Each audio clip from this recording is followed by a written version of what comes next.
Students, हम discuss करेंगे important news के बारे में। First news is regarding the Tamil Nadu के पर्सपेक्टिव से है। तमिलनाडु गवर्नमेंट के द्वारा जब स्टेट का जो बजट है उसको प्रेजेंट किया गया तो रुपी का जो लोगो है उसको रिप्लेस करते हुए तमिल लैंग्वेज के अंदर जो लोगो है उसको यूज किया गया। स्टूडेंट, जो रुपी का जो प्रेजेंट लोगो है जो कि आपको करेंसी नोट्स के ऊपर देखने के लिए मिलता है, तो आप देखिए कि इसको 2010 के समय में यूनियन गवर्नमेंट के द्वारा जो अडोप्ट है वो किया गया था। प्रेजेंट समय में हमारे जो करेंसी नोट्स हैं उनके ऊपर कितनी लैंग्वेज हैं वो लिखी होती हैं।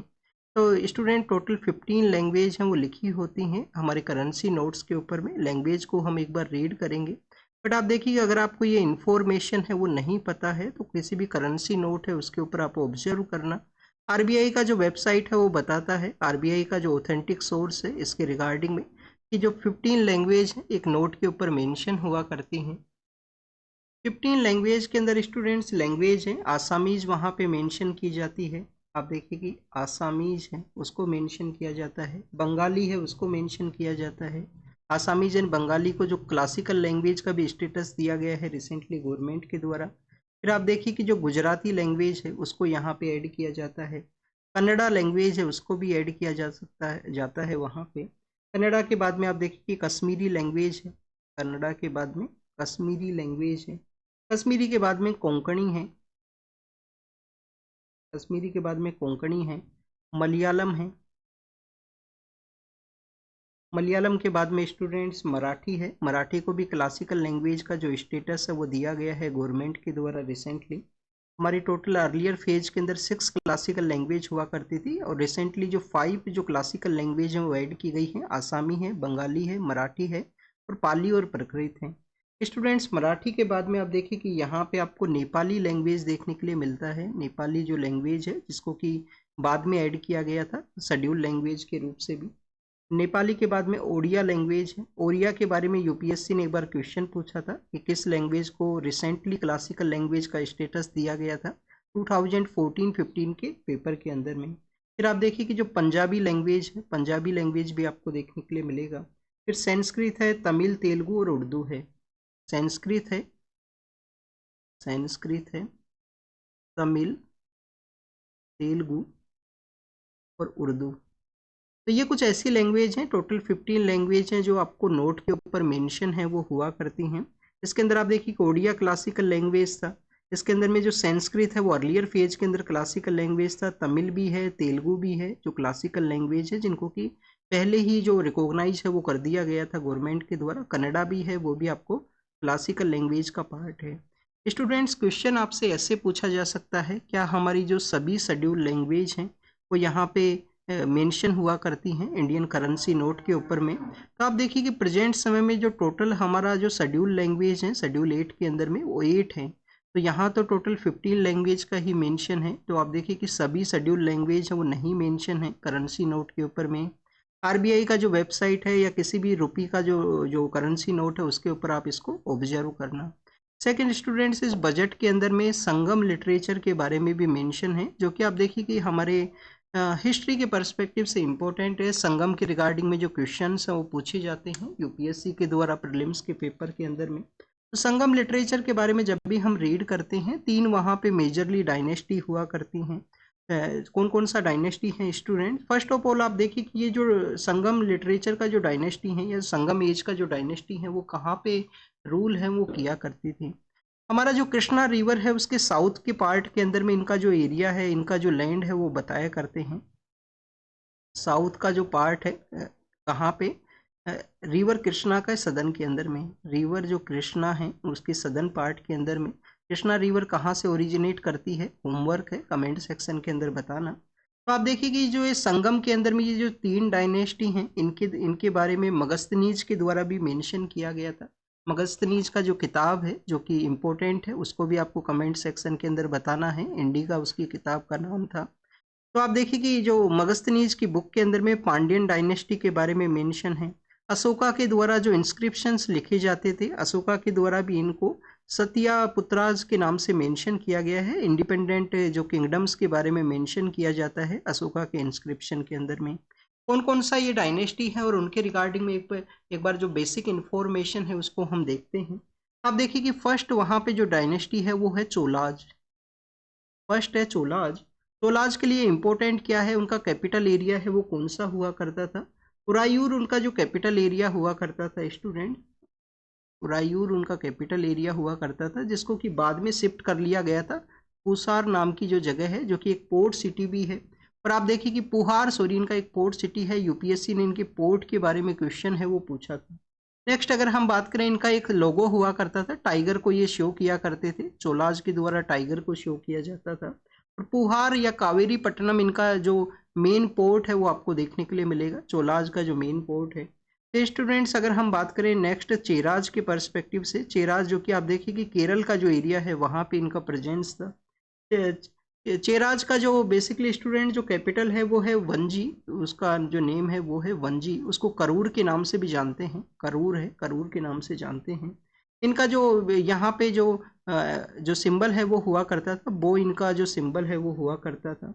और इनके जो फेमस पोर्ट के बारे में अगर हम रीड करें तो मुजरीज नाम का एक फेमस पोर्ट है, जो कि आप देखिए कि मिशन मौसम जो प्रोजेक्ट मौसम जो लॉन्च किया गया था। एक तो आप देखिए कि जो प्रोजेक्ट मौसम है आईएमडी के रिगार्डिंग में है, और एक हमारे जो प्रोजेक्ट है या मिशन मौसम है जो एंशिएंट जो ट्रेडिंग रूट्स है उनकी रिवाइवल के पर्सपेक्टिव से है, मिनिस्ट्री ऑफ कल्चर का।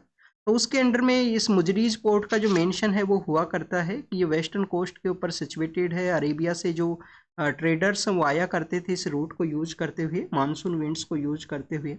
फिर मुजरीज के बाद में आप देखिए कि टोंडी नाम का एक पोर्ट है, टोंडी के अलावा बंदार नाम का एक पोर्ट है, भंडार नाम का एक पोर्ट है। नेक्स्ट अगर हम बात करें स्टूडेंट्स पांड्याज के बारे में, तो स्टूडेंट जो पांड्याज हैं, पांड्याज का जो रूल है वो कहाँ पे हुआ करता था? मदुरई के अंदर में, मदुरई के अंदर हुआ करता था। आप देखिए कि इनका जो यहाँ पे जो सिंबल है वो फिश का सिंबल हुआ करता था, फिश को एज ए सिंबल के रूप से यूज किया करते थे। और कोरकई नाम का जो पोर्ट है, कोरकई के बारे में क्वेश्चन पूछ लिया गया था, पुहार के बारे में क्वेश्चन पूछ लिया गया था यूपीएससी के द्वारा। और सलियूर नाम से कोरकई नाम से दो पोर्ट इनके हुआ करते थे। अब स्टूडेंट्स पांड्यन किंग्स के वहाँ पे एक वुमेन पर्सनैलिटी हैं जो कि आप देखिए कि विजिट करते हैं, उनका हस्बैंड का जब डेथ होता है, तो हस्बैंड का जब डेथ होता है, हस्बैंड का नाम है कोवलन। कोवलन का आप देखिए कि एक वो कोवलन एंड माधवी का जो लव स्टोरी है उसको एक लिटरेचर के अंदर भी मेंशन किया गया है, जिसको कि हम शिलापादिक्रम के नाम से जानते हैं। शिलापादिक्रम किसके द्वारा लिखा गई है? इलांगो आदिगल के द्वारा उसको लिखा गया है। और जो वहाँ पे जब आप देखिए कि जब कनिंगी नाम का जो वुमेन है जो विजिट करती है, तो मदुरई को वो एक क्रश करती हैं, उसको शराब देती हैं, और मदुरई का उसके बाद में डिस्ट्रॉय है वो होता है। तो जो कनंगी नाम से जो वुमेन है जो वापस से रिटर्न करती हैं अपने एरिया के लिए, तो यहाँ केरल के अंदर में एक टेम्पल है वो सिचुएटेड है, केरल के अंदर एक टेम्पल है अत्तुकल भागवती टेम्पल। अत्तुकल भागवती टेम्पल के अंदर में उनके द्वारा कुछ समय के लिए रुका जाता है। तो वहाँ पे आप देखिए कि वुमेन्स के द्वारा एक फेस्टिवल को भी सेलिब्रेट किया गया है, सेलिब्रेट किया जाता है एवरी ईयर के रिगार्डिंग में, जिसको कि हम अत्तुकल पोंगला के नाम से जानते हैं। तो स्टूडेंट्स कौन है वुमेन का नेम क्या है? कनंगी उनका नाम है, कनंगी उनका नाम है। कोवलन एंड माधवी का जो लव स्टोरी है उसको मेंशन किया जाता है शिलापादिक्रम जो बुक है उसके अंदर में, जिसको किसके द्वारा लिखा गया है? इलांगो आदिगल के द्वारा। और ये जब कोवलन का जब डेथ होता है तो कनंगी जो उनका वाइफ है वो विजिट करती हैं मदुरई के अंदर में, पांड्यन किंग के द्वारा जो एक मिस्टेक के थ्रू उनको असैसिनेट कर दिया जाता है। तो आप देखिए कि उनको क्रश करती हैं, मदुरई का डैमेज होता है, वापस से जब वो रिटर्न करती हैं केरल के एरिया के अंदर में, तो उनके द्वारा अत्तुकल जो पोंगला, अत्तुकल का जो भागवती टेम्पल है त्रिवेंद्रपुरम केरल के अंदर में, वहाँ पे उनके द्वारा रुका गया था। वहाँ पे वुमेन्स वो सेलिब्रेट करती हैं अत्तुकल पोंगला प्रेजेंट समय में। अत्तुकल पोंगला क्या है? पोंगला मीन्स कि बेसिकली वहाँ पे एक डिश है, स्वीट डिश है, जो राइस है, जैगरी है, कोकोनट है, उसके थ्रू प्रिपेयर किया जाता है। काफ़ी सारे जो आपको हीटिंग के जो आप देखिए कि जो प्लेसेज हैं उनको डेवलप करते हुए इस तरीके से वर्शिप का जो कॉन्सेप्ट है वो आपको देखने के लिए मिलेगा।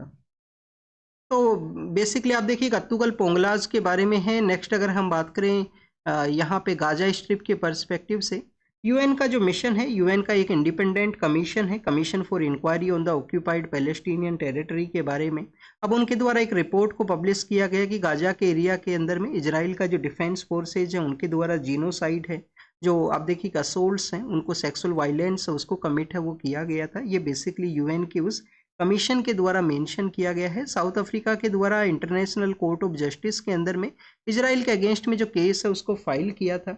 तो बेसिकली स्टूडेंट्स उसी के बारे में ये कम्प्लीटली जो इन्फॉर्मेशन है उसको यहाँ पे मेंशन किया गया। आप देखिए कि इससे अर्लियर फेज के अंदर इस कमीशन के द्वारा एक रिपोर्ट है उसको पब्लिश किया गया था, तो उसके अंदर मेंशन ये भी किया गया था कि हमास के द्वारा कैसे वायलेंस है वो कमिट हुआ था 7 अक्टूबर के डे के रिगार्डिंग में। उसके रिटेलिएशन के अंदर में इजराइल के द्वारा जो हमास के डोमिनेटेड एरिया गाजा स्ट्रिप के अंदर अटैक है वो किया गया।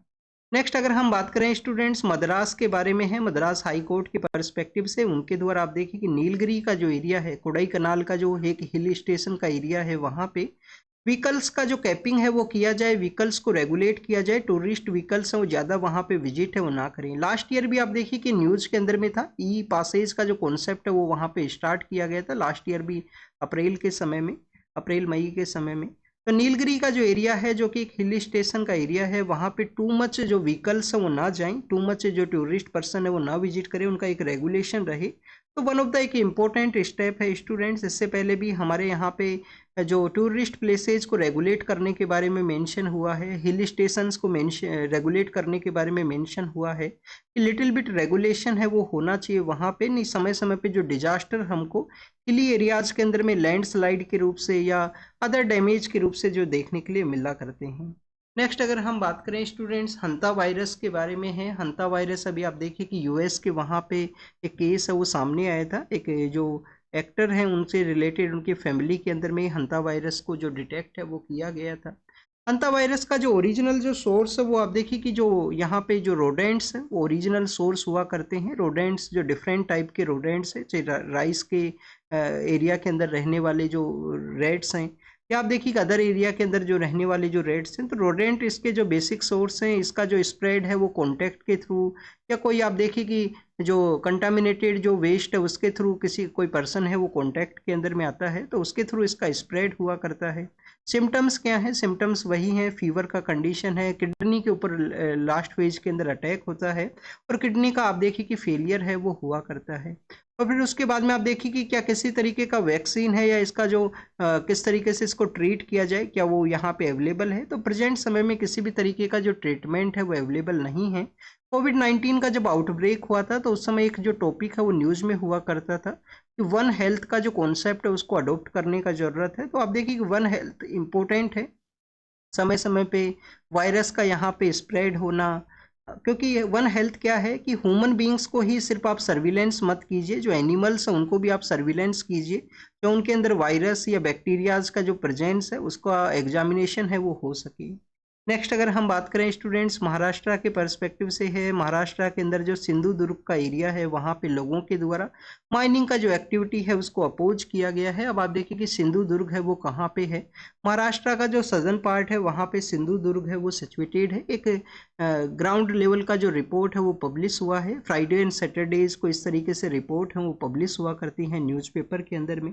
सदर्न पार्ट ऑफ महाराष्ट्र के अंदर में सिंधुदुर्ग है, जहाँ पे एक तरफ आप देखिए कि सह्याद्री रेंज है, एक तरफ इसके ईस्टर्न पार्ट के अंदर सह्याद्री रेंज है, और वेस्टर्न पार्ट के अंदर अरेबियन सी है वो सिचुएटेड है। हमारे जो छत्रपति शिवाजी महाराज हैं, क्या उनके पर्सपेक्टिव से भी उनका भी कोई रिलेशन है सिंधुदुर्ग के रिगार्डिंग में? तो ये आपको रीड करना है, रीडिंग होमवर्क है आपका, कमेंट सेक्शन के अंदर मत बताना, क्योंकि हम आप देखिए कि हमारा सिंधुदुर्ग के फोर्ट के एरिया के अंदर में एक जो डेट नेवी डे है उसको सेलिब्रेट किया गया था। छत्रपति शिवाजी महाराज हैं, उनका नेवी के रिगार्डिंग में जो इम्पोर्टेंस है उसको गवर्नमेंट के द्वारा ऑलरेडी रिकॉग्नाइज है वो किया गया है, उनका जो इम्पोर्टेंस है वो बताया गया है नेवल डेवलपमेंट के रिगार्डिंग में, मॉडर्न जो वॉरफेयर के जो स्टेट्स हैं उसके अंदर में। तो सिंधुदुर्ग आप देखिए कि सह्याद्री वहां से पास करती है, सह्याद्री मीन्स कि वेस्टर्न घाट का वो पार्ट है। वेस्टर्न घाट आप देखिए कि हमारे कौन कौन से स्टेट से निकलता है, गुजरात से स्टार्ट होता है और सदर्न के अंदर में आपको तमिलनाडु तक इसका एक्सटेंशन है। तो आप देखिए कि ये यूपीएससी ने 2016 के अंदर जो नंबर ऑफ स्टेट्स का जो क्वेश्चन है वो पूछ लिया गया था। इस इकोलॉजिकल सेंसिटिव एरिया के अंदर में इस तरीके से जो माइनिंग का जो प्रोसेस है वो नहीं होना चाहिए, जो लोकल पर्सनस के द्वारा उसको अपोज है वो किया गया। नेक्स्ट अगर हम बात करें स्टूडेंट्स मॉरिशस के बारे में है, ऑलरेडी हम 2 डेज से कंटिन्यूस इसको रीड किए हैं। अब एग्जाम के पर्पज से क्या इंपॉर्टेंट है, वही जो रिसेंट डेवलपमेंट हुआ उसी को यहाँ पे डिस्कस किया गया है कि हमारा जो स्ट्रेटजिक पार्टनरशिप है उसको बूस्ट करेगा। जो यहाँ पे एग्रीमेंट्स वो साइन हुए हैं स्टूडेंट्स, चाइना के द्वारा भी आप देखिए कि मॉरिशस के साथ में अपना जो डोमेन एरिया है उसको स्प्रेड किया गया है, फ्री ट्रेड एग्रीमेंट है वो साइन हुआ है। इंडिया के द्वारा यहाँ पे जो स्ट्रेटजिक पार्टनरशिप है उसको और भी अच्छे से स्ट्रेंथन करने का जरूरत है, और भी ज़्यादा जो कल्चरल लिंकेज है उसको रिवाइवल किया जाए। मॉरिशस के वहाँ पे 70% जो इंडियंस हैं उनका प्रेजेंस हुआ करता है, और आप देखिए उसको मिनी इंडिया के नाम से भी जानते हैं। तो इंडिया के द्वारा क्या है वहाँ पे नया अनाउंसमेंट किया गया। अभी आप देखिए कि रिसेंटली कोविड लॉकडाउन के समय में मेडिकल जो सपोर्ट है वो इंडिया के द्वारा प्रोवाइड किया गया था। इंडिया के द्वारा वहाँ पे नया जो पार्लियामेंट बिल्डिंग है उसको कंस्ट्रक्ट किया जाएगा। हमारा जो नेशनल करेंसी है वो बाइलेटरल ट्रेड्स के अंदर यूज किया जाएगा। नेशनल जो करेंसी है उसको बाइलेटरल ट्रेड के अंदर में यूज किया जाएगा। उसके अलावा स्टूडेंट्स यहाँ पे आप देखिए कि नया जो इकोनॉमिक एंड डेवलपमेंट इनिशिएटिव्स है उनको कैरी आउट किया जाएगा। अगालेगा आइलैंड है उसके रिगार्डिंग में, जो कि northern part of that Mauritius के वहाँ पे सिचुएटेड है। महासागर जो इनिशिएटिव है, सागर इनिशिएटिव, जो कि इंडो पैसिफिक रीजन के रिगार्डिंग में है, जो कि इंडियन प्राइम मिनिस्टर सर के द्वारा लॉन्च किया गया। सागर क्या है? Security and growth for all in the region, जो कि 2015 के मॉरिशस विजिट के समय में लॉन्च किया गया था। अब उसको महासागर का नाम दिया गया है। म्यूचुअल एंड होलिस्टिक वे के अंदर में एडवांसमेंट कैरी आउट करना है security and growth for all in the region in the Indo Pacific के अंदर में। चाइगोज आर्कीप्लाजो के ऊपर में जो मॉरिशस का जो क्लेम है, मॉरिशस का जो वहाँ पे उसको अपने कंट्रोल के अंदर में रखने के बारे में है, तो उसका भी जो इंडिया के द्वारा अलग अलग प्लेटफॉर्म्स के ऊपर में उसको प्रपोजल को रखा जाएगा। और आप देखिए कि चाइना को काउंटर करने के रिगार्डिंग में इंडिया के जो इनिशिएटिव्स हैं वो गुड यहाँ पे पार्ट है, क्योंकि चाइना का जो डोमिनेशन है वो अफ्रीकन कंट्रीज हों या आप देखिए कि इंडियन ओशियन रीजन के जो आइलैंड कंट्रीज हों वहाँ पे स्प्रेड है वो हुआ है। नेक्स्ट अगर हम बात करें स्टूडेंट जेंडर बजट के रिगार्डिंग में है, 2004 के समय जेंडर बजट का जो इनिशिएटिव है वो लॉन्च किया गया था। जेंडर बजट क्या है? बेसिकली कि वुमेन स्पेसिफिक स्कीम्स हैं, हर एक स्कीम के अंदर में वुमेन के रिगार्डिंग में कुछ स्पेंडिंग्स हैं वो कैरी आउट किया जाए। अब आप देखिए कि स्टूडेंट्स लास्ट 20 ईयर्स से जो जेंडर बजट है वो एग्जिस्टेंस में है, बट स्टिल यहाँ पे लिटिल इम्पैक्ट है वो आपको देखने के लिए मिलता है। काफ़ी कम इम्पैक्ट है। क्यों काफ़ी कम इम्पैक्ट है जेंडर बजट का? Higher allocation, number of allocation है वो ओवर द ईयर्स इंक्रीज हुआ है। आप देखिए कि इस साल तो 8.8% जो अलोकेशन है वो किया गया, जिसको कि और भी ज़्यादा इंक्रीज करने का ज़रूरत है। अराउंड 20% अलोकेशन है जो वुमेन स्पेसिफिक है। ये आप देखिए कि अराउंड 20 क्या, अगर हम बात करें तो 50% के आसपास अलोकेशन होना चाहिए, जो इक्विलेंस है, जो इंक्लूसिव सोसाइटी है उसको डेवलप करे। तो अगर हम बात करें स्टूडेंट्स, क्या ऐसे रीजन्स हैं नंबर ऑफ अलोकेशंस इंक्रीज होने के बाद में भी पुअर रिजल्ट इस वजह से हैं कि उनका ग्रास रूट लेवल के ऊपर में जो इम्प्लीमेंटेशन है वो नहीं है। पेपर के अंदर में जो स्कीम्स हैं वो काफ़ी सही हैं, पर ग्रास रूट लेवल के ऊपर उनका जो इम्प्लीमेंटेशन है उसके अंदर में दिक्कत है। नेक्स्ट आप देखिए कि आउटडेटेड जो यहाँ पे आउटडेटेड सेंसस डाटाज है उसको यूज किया जाता है। स्कीम के द्वारा फेल्ड किया गया है कोई रीजनल जो कल्चरल एंड सोशल डाइवर्सिटी है उसको रिकॉग्नाइज करने के पर्सपेक्टिव से। और जो ट्राइबल वुमेन्स है जिनका कि लिटरेसी रेट है वो 49% है। अगर हम नेशनल लिटरेसी जो वुमेन्स का लिटरेसी रेट है वो 64% है। तो आप देखिए कि लिटरेसी का जो डिफरेंस है उसके रिगार्डिंग में भी जो स्कीम्स है उनको यहाँ पे बेटरली वे के अंदर टारगेट किया जाए कि वहाँ पे किस तरीके का सिचुएशन है, उसके अकॉर्डिंग में सोशल जो कस्टम्स है उनको रेस्पेक्ट करने का जरूरत है। तो उसी के बारे में है। एक समय समय पे ऑडिट का रिक्वायरमेंट है। ऑडिट आप देखिए कि गवर्नमेंट के पर्सपेक्टिव से ही हो। इसके अलावा जो सोशल ऑडिट का भी कॉन्सेप्ट होना चाहिए, वहाँ के लोगों को इंगेज किया जाए पॉलिसी फ्रेमिंग के रिगार्डिंग में, कि उनके लोगों के द्वारा सजेशन रहे, इस तरीके के इनिशिएटिव को कैरी आउट है वो किया जा सके स्कीम्स के अंदर में। पावर डिमांड के बारे में है। ओवर द ईयर्स इंडिया का जो इकोनॉमी है वो आप देखिए कि ग्रो किया है, इकोनॉमी इंक्रीज हुआ है। वर्ल्ड हीटिंग सिचुएशन के अंदर में है। हमारे यहाँ पे इलेक्ट्रिसिटी का जो डिमांड है वो भी इंक्रीज हुआ। हमारे यहाँ पे इलेक्ट्रिसिटी का डिमांड इंक्रीज हुआ है, जो कि 9% एनुअली यहाँ पे इंक्रीज हुआ। स्टूडेंट जो हमारा सेंट्रल इलेक्ट्रिसिटी अथॉरिटी है, सेंट्रल इलेक्ट्रिसिटी अथॉरिटी के द्वारा बताया गया था कि आने वाले 10 ईयर के अंदर में इलेक्ट्रिसिटी का जो डिमांड है वो 6% के आसपास इंक्रीज करेगा। तो उस एस्टिमेशन को क्रॉस करते हुए, ओवरशूट करते हुए 9% के आसपास जो इलेक्ट्रिसिटी का जो डिमांड है वो इंक्रीज हुआ है। चाहे हाउस होल्ड कंजप्शन के अंदर हो, इंडस्ट्रियल एरियाज के अंदर में हो, या वो एग्रीकल्चर सेक्टर के अंदर में। क्यों इंक्रीज हुआ है स्टूडेंट्स? काफ़ी सारे इलेक्ट्रॉनिक आइटम्स हैं वो ऐड हुए हैं। चाहे वो आप देखिए कि पर्सनल यूज के रिगार्डिंग में हो, इलेक्ट्रिकल व्हीकल्स हैं, आप देखिए कि उनका भी एग्जिस्टेंस है वो आया है। इलेक्ट्रिकल व्हीकल्स वो भी पावर है उसको कंज्यूम करते हैं। तो इंडिया का यहाँ पे बेसिकली आप देखिए कि जो प्रेजेंट समय में इंडिया के द्वारा जो इंडस्ट्रियल एरियाज के अंदर में 33% जो पावर का कंजप्शन है वो किया जाता है इंडस्ट्रियल एरिया के अंदर में। हाउस होल्ड्स के अंदर में 28% है, हाउस होल्ड के अंदर में 28% कंजप्शन है, और एग्रीकल्चर के अंदर में 19% है। तो ये मेजर हमारे कंजप्शन के एरिया हैं। इंडस्ट्रियल एरिया 33 है, हाउस होल्ड 28 है, और आप देखिए कि एग्रीकल्चर 19% है। तो ये जो इलेक्ट्रिसिटी का डिमांड आने वाले समय में और भी ज़्यादा इंक्रीज होगा। हाउस होल्ड के अंदर में आप देखिए और भी मोर आइटम्स हैं वो इंक्लूड हो सकते हैं जो कि ऐड किए जाएं, चाहे उसके अंदर में हीटिंग के पर्पस से हो, या आप देखिए कि समर के समय में एयर कंडीशनर्स के पर्सपेक्टिव से हो। तो स्टूडेंट्स, हमें अपना जो पावर जनरेशन है उसको डबल करने का ज़रूरत है, जो कि हमने लास्ट 25 ईयर्स के अंदर में 4 टाइम्स अपना जो पावर जनरेशन है उसको कैरी किया है। India third largest power generating country है, थर्ड लार्जेस्ट पावर जनरेट है वो किया जाता है। तो स्टूडेंट्स, इसके अलावा हमारे जो कंट्री के अंदर रिन्यूएबल एनर्जी जिसको कि 2010 के समय प्रपोज किया गया था, तो उसको भी इंक्रीज किया गया है गवर्नमेंट के द्वारा कि 500 गीगावाट का रिन्यूएबल एनर्जी है उसको प्रोड्यूस करना है 2030 के समय में। नॉन फॉसिल फ्यूल का जो एनर्जी है उसके रिगार्डिंग में स्टेट्स का एक कोऑपरेशन होना चाहिए। अगर हमें पावर का जो डिमांड है उसको फुलफिल करना है, पावर का डिमांड है वो समय के साथ में इंक्रीज है वो करेगा। नेक्स्ट अगर हम बात करें स्टूडेंट्स, हुमायूं टॉम को फोटो के थ्रू शो किया गया है। हुमायूं टॉम है जो कि आप देखिए कि हुमायूं का मेमोरी के अंदर में अकबर के द्वारा इसको फंड किया गया। हुमायूं का जो विडो है जो कि सेकंड एम्परर हुआ करते थे मुगल रूलर्स के रिगार्डिंग में, बागा बेगम है, उनके द्वारा इसका जो कंस्ट्रक्शन का जो आइडिया है उसको कैरी आउट किया जाता है। तो स्टूडेंट, जो हुमायूं टॉम है वो आप देखिए कि यहाँ पे एक चार बाग स्टाइल ऑफ आर्किटेक्चर है जो कि मुस्लिम जो इस्लामिक आर्किटेक्चर है उसका बेसिकली मेजर एक फीचर है। वहाँ पे आपको छतरीज का जो कॉन्सेप्ट है, ऑक्टागोनल जो छतरीज है उनका प्रेजेंस हुआ करता है, तो ये उसको बेसिकली प्रेजेंट है वो करता है इंडिया के अंदर में। फर्स्ट आप देखिए कि गार्डन टॉम है उसको सेटअप किया गया था 1570 के समय, ये एग्जिस्टेंस में आता है 1570 के समय एग्जिस्टेंस में आता है। 1556 के समय हुमायूं का जो डेथ है वो होता है। इंडियन पर्सियन और जो टर्किश आर्किटेक्चर है उसका भी यहाँ पे इन्फ्लुएंस है। डॉकिंग प्रोसेस के बारे में है, अनडॉक है वो कैरी आउट किया गया है इसरो के द्वारा। जो 2 सैटेलाइट्स लॉन्च किए गए थे जिसके अंदर एक सैटेलाइट था चेजर, अदर सैटेलाइट था टारगेट। PSLV C60 के द्वारा 2 मंथ के लेटर फेज के अंदर में स्पेस का जो डेक्स सैटेलाइट्स हैं उनको आप देखिए कि अनडॉक है वो किया गया है फर्स्ट अटेम्प्ट के अंदर में।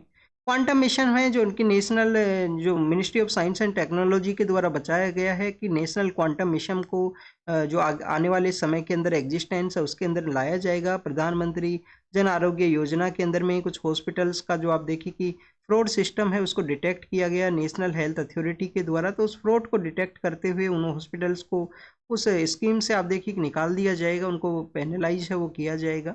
नेक्स्ट अगर हम बात करें स्टूडेंट्स, इंडियन नेशनल आर्मी के एक वेटरन हैं उनके द्वारा अपना बर्थडे सेलिब्रेट किया गया है। इंडियन नेशनल आर्मी जिसको कि हम आज़ाद हिंद फौज के नाम से भी जानते थे, कौन इसके फाउंडर हुआ करते थे इंडियन नेशनल आर्मी के, ये आप कमेंट सेक्शन के अंदर बताना। नेक्स्ट अगर हम बात करें स्टूडेंट्स, रोम के बारे में है। रोम के वहाँ पे अर्थक्वेक आया है, एग्जाम के पर्पज से नहीं इंपॉर्टेंट है। जो यहाँ पे पर्सन है उनके द्वारा प्रोटेस्ट किया गया, ये भी एग्जाम के पर्पज से नहीं इंपॉर्टेंट है। इथोपिया के अंदर एक रीजन है टिग्रीज का रीजन, उसके रिगार्डिंग में एक न्यूज है, तो आपको ये रीजन पता होना चाहिए। क्वेश्चन आपसे मैजदा कॉलम के अंदर पूछ लिया जाएगा कि टिग्रीज रीजन है वो कहाँ पे है। और नेक्स्ट अगर हम डिस्कस करें स्टूडेंट्स, इजराइल का जो डिफेंस फोर्सेज है उनके द्वारा माना गया है कि उनके द्वारा डमेस्कस का एरिया है जो सीरिया का एरिया है वहाँ पे जो अटैक है वो किया गया था। 2015 के समय यूपीएससी ने एक क्वेश्चन पूछा था गोलन हाइट्स के रिगार्डिंग में। गोलन हाइट्स जो एरिया है वो सीरिया का एरिया है जिसको कि अनेक्स किसके द्वारा किया गया है स्टूडेंट्स, इजराइल के द्वारा इसको अनेक्स किया गया। और आप देखिए कि इजराइल के ही नियर बाई एरिया के अंदर में सीरिया का एक हाईएस्ट जो हिली एरिया है वो भी सिचुएटेड है, जिसके ऊपर भी जो अटैक्स है वो किए गए थे इजराइल के द्वारा रिसेंटली जब वहाँ पे पावर का जब एक्सचेंज हुआ। पाकिस्तान के जो पॉलिटिकल लीडर हैं जो बलूचिस्तान का जो एरिया है वहाँ पे क्वेटा नाम का जो सिटी है उसके विजिट के लिए गए हैं। क्यों, जो अटैक हुआ है बलूचिस्तान का जो लिबरेशन आर्मी है उनके द्वारा, तो उसको उनके द्वारा एग्जामिन किया जाएगा। क्वेटा वहाँ का एक इम्पोर्टेंट सिटी है, ये आपको पता होना चाहिए, जो बलूचिस्तान रीजन के अंदर में सिचुएटेड है। नेक्स्ट अगर हम बात करें यूएन के जो चीफ हैं जो कि बांग्लादेश के विजिट के लिए जाएंगे, वहाँ पे रोहिंग्याज का जो क्राइसिस है, कोक्स बाजार का जो एरिया है, इसके अलावा भाषण चार आइलैंड है जहाँ पे रोहिंग्याज के जो सेंटर्स हैं वो सिचुएटेड हैं बांग्लादेश के अंदर में, क्योंकि वो म्यांमार से रखाइन स्टेट से माइग्रेट करते हुए आए थे। इंडिया के द्वारा भी एक मिशन के थ्रू इनको जो फाइनेंशियल सपोर्ट प्रोवाइड किया गया था बांग्लादेश को भाषण चार आइलैंड एंड कोक्स बाजार के रिगार्डिंग में। और जो रसिया के पॉलिटिकल लीडर हैं उनके द्वारा यूएस का जो आइडिया है, ट्रूस का जो आइडिया है, उसको बेसिकली बैक किया गया है, उसको एंडोर्स किया गया है और आने वाले समय के अंदर डिस्कशन है वो किया जाएगा। तो this is all the information related to the today's newspaper. आप इसको रीड कीजिए, रिवाइज कीजिए। Thank you students, thank you very much.